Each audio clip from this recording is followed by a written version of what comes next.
explain the topic of graph theory. So, firstly, let us know what is graph theory. It is nothing but a branch of mathematics that deals with the study of graph. The topics we are going to cover in this video are graphs and its types, tangent vertex, subgraphs, isomorphic graphs, and properties of isomorphic graphs. So, let's begin with the definition of graph. So, graph is nothing but a mathematical structure that contains vertices and edges.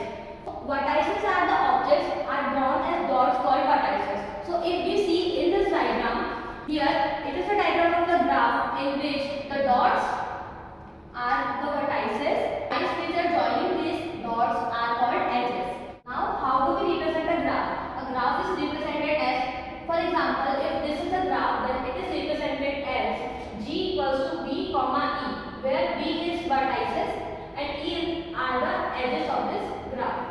For example, V equals to S, U, V, W, X, Y, Z. Here in this diagram, we can select the vertices X, V, W, Y, Z and U are represented as this, like V equals to the names of all the vertices and E equals to the edges. Now, we are going to discuss how do we calculate the degree of the vertex. Suppose for this graph, we have the vertices V1, V2, V3, V4, V5 and V6. So, we will see how many vertices are connected to one vertex. Then it will be the degree of that vertex. So, in this graph, for this vertex V1, we will see how many branches are there for V1. There is a branch which is connecting V1 and V3 and there is an edge which is connecting V1 and V2. So, for this V1 vertex, we can say its degree is 1 and 2. So, its degree is 2. Similarly, for V3, it has a degree of 2. For V2, it also has the same degree 2. For V4, the number of branches are 4. 1, 2, 3 and 4. So, we can say that the degree of V4 will be 4. V5, the degree is 2. Here 1 and 2. And for V6, the degree will be 2. So, this is how we calculate the degree of a particular vertex. Now, we are going to understand what is pendant vertex. So, pendant vertex is a vertex with degree 1, meaning it is connected to one and only one vertex. A vertex that is connected to only one vertex is called a pendant vertex. For example, in a tree graph, the leaf nodes are pendant vertices as they have only one edge connected. Here, if we see this example, C has a degree 2, B has a multiple degrees, D is a pendant vertex. Why? Because D is connected to only one. Now we will understand the types of graphs.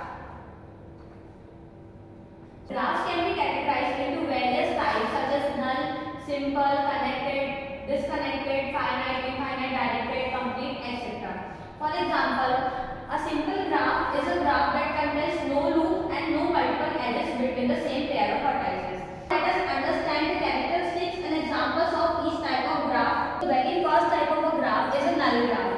A null graph is a graph which has no vertices and no edges. It is simply a dot. Second, simple graph. A simple graph with at most one edge between any two vertices. The simple graph is a graph that has no multiple edges and no self-loop. Connected graphs are the graphs in which there is a path between every pair of vertices, whereas disconnected graphs are the graphs in which there is at least one pair of vertices with no path connecting them. Now we will understand each of these graphs by diagrams. So first of all, we have null graph, a graph which has just a dot and a circle around it. It is a simple graph. In simple graph, a graph which has no self-loop and no multi-edge is called simple graph. For example, if we remove this multi-loop and the multi-edge from this graph, then it will be called as a simple graph. Now we have directed graph in which the edges have direction for them. Understanding connected and disconnected graph, we will see this complete graph in which all the vertices are connected to each other.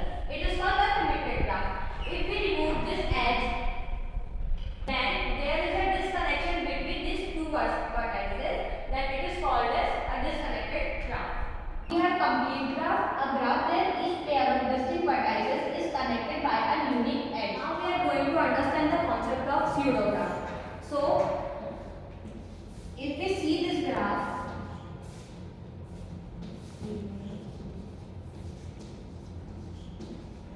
It has no self loop plus no multiple parallel edges.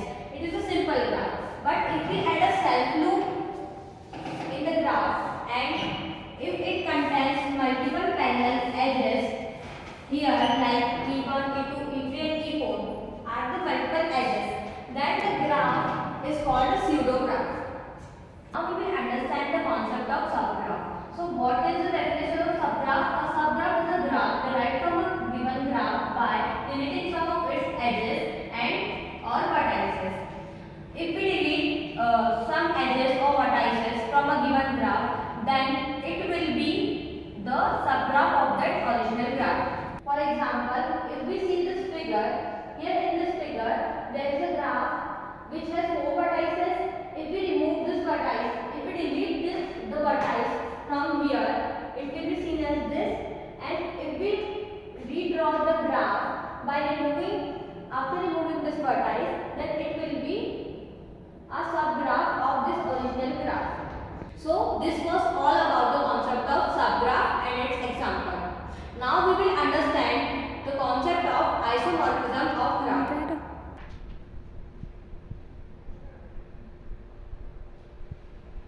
So isomorphic graphs are the graphs that have the same structure but different vertex names.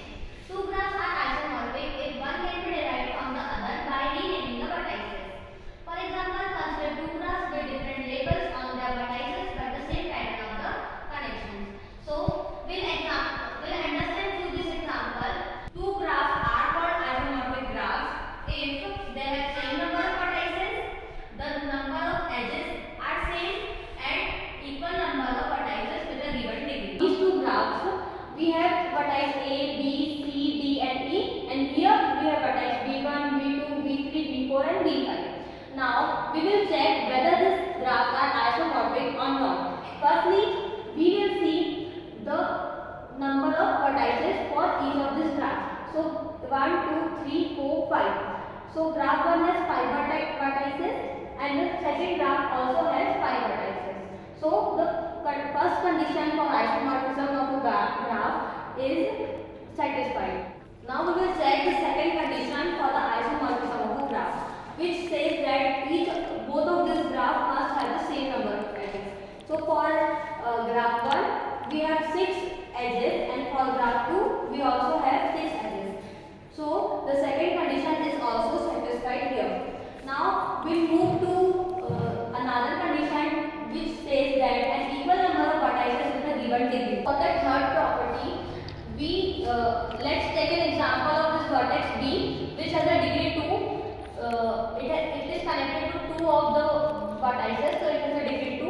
And here in this example, graph B2 is connected with 2 vertices, so it also has a degree 2. So B2 and B are equivalent to each other.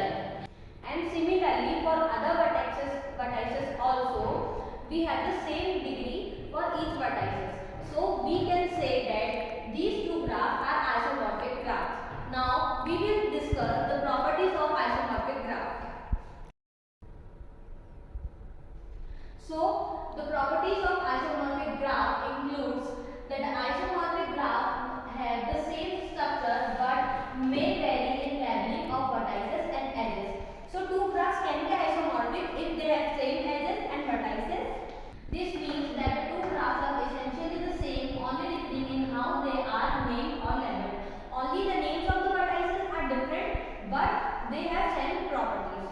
So by this example, we have a graph G and a graph G dash, where we have the vertices named as V1, V2, V3, V4 and V5, and here we have V1 dash, V2 dash, V3 dash, V4 dash and V5. So these two graphs differ in their naming but has same properties like the same degree of vertex, the same number of edges and same number of vertices. So these are